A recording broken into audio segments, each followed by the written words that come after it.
Banyak orang yang mendikotomikan antara proses belajar menghafal dan juga memahami. Apalagi di era modern ini. Banyak yang bilang kalau menghafal itu bukan lagi menjadi metode belajar yang cocok untuk proses belajar mengajar. Apakah itu benar? Nah, kalau lo berpikiran sama kayak gitu, pas banget. Lo ada di video yang cocok. Tonton sampai habis ya.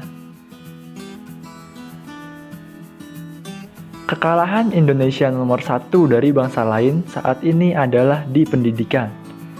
Suatu peradaban bisa disebut sebagai peradaban penguasa yang mendunia, kuncinya hanya satu, ada di ilmunya. Dulu Yunani berkuasa karena di sana filsafat lahir dan berjaya. Dulu juga Islam juga disebut sebagai pusat peradaban karena dinasti Abbasiyah di era keemasannya berjaya dengan Baitul Hikmahnya.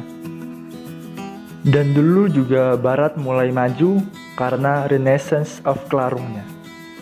Nah, mengapa Indonesia masih tertinggal jauh dari negara lain hingga saat ini?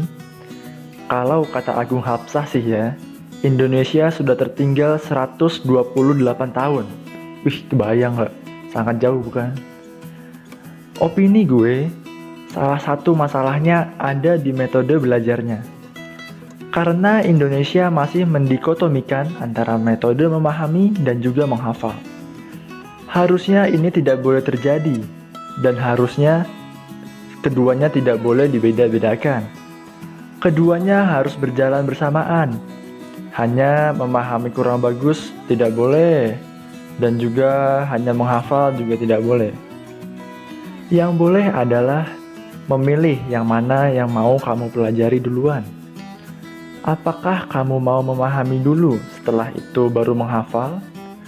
Ataukah kamu mau menghafal dulu, baru memahami? Silakan, itu tergantung dari pribadi masing-masing. Dulu di pendidikan kita hanya menghafal, tapi sekarang banyak yang bilang menghafal itu sudah tidak berguna. Sekarang yang cocok itu adalah hanya memahami. Terus, kapan keduanya itu dipersatukan? Kalau keduanya tidak dipersatukan, kapan Indonesia mau maju? Nah, sekarang gue punya satu contoh yang membuktikan bahwa menghafal itu juga penting. Imam Ghazali itu terkenal rajin mencatat ilmu dari gurunya. Tetapi suatu ketika ia mendapat nasihat dari perampok. Bayangin aja, seorang perampok menasihati seorang imam. Bayangkan.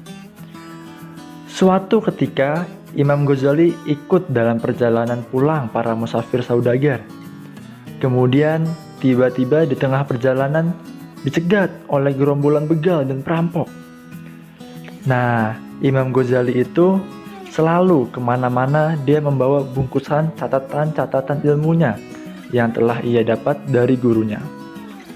Kemudian si perampok ingin merampok semua barang yang ada, termasuk bungkusan-bungkusan catatan ilmu Imam Ghazali. Kemudian Imam Ghazali pun memohon-mohon kepada sang perampok agar tidak membawa sekumpulan catatan itu.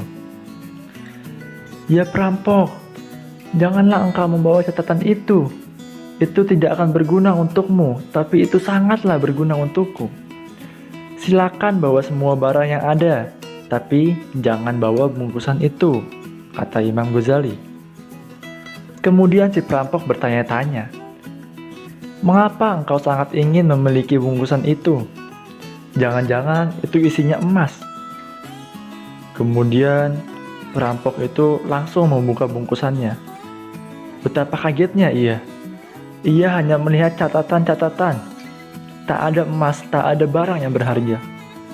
Kemudian ia bertanya lagi, mengapa engkau sangat ingin memiliki semua catatan ini? Imam Ghazali pun menjawab, karena semua ilmuku ada di situ, jadi aku harap engkau mengembalikannya kepadaku. Si perampok pun membalas, berarti kamu sendiri gak ada isinya, gak ada ilmunya. Gitu kok kamu ngaku orang berilmu. Nah, sejak saat itu, Imam Ghazali mulai ganti strategi belajar dengan menghafal. Nah, dari situ kita belajar bahwa menghafal itu tidak kalah pentingnya dari memahami. Karena jika semua media pembelajaran kita lenyap, kita tidak panik karena ilmunya masih ada di kepala kita. Bukannya hal yang mustahil loh. Suatu saat, gadget, internet, Google, buku-buku, hilang semua, lenyap, tidak terpakai lagi. Dan zaman itu, percayalah, itu akan datang. Jadi, mari kita majukan kualitas pendidikan kita sedikit demi sedikit dengan memadukan antara konsep belajar memahami dan juga menghafal. Dan terakhir, gue pengen ngutip nasihat-nasihat dari Kiai Haji Muhammad Hasyim Asy'ari. Hendaknya mempergunakan masa muda dan umur untuk memperoleh ilmu, tanpa terperdaya oleh rayuan menunda-nunda dan berangan-angan panjang. Sebab setiap detik yang terlewatkan dari umur tidak akan tergantikan. Artinya, bukan berarti tidak boleh ngapa-ngapain selain belajar, tetapi tetap prioritaskan ilmu yang utama. Kalau ada yang bertabrakan dengan ilmu, sudah pasti menangkan ilmu itu agar kamu bisa membawa bangsamu menjadi bangsa yang maju dan merubah peradaban. Sekian dari gue, semoga bermanfaat. Dan juga jangan lupa share sebanyak-banyaknya agar menteri kita, Mas Nadiem, mendengarnya. Thank you, sekian dari gue. See you in the next podcast.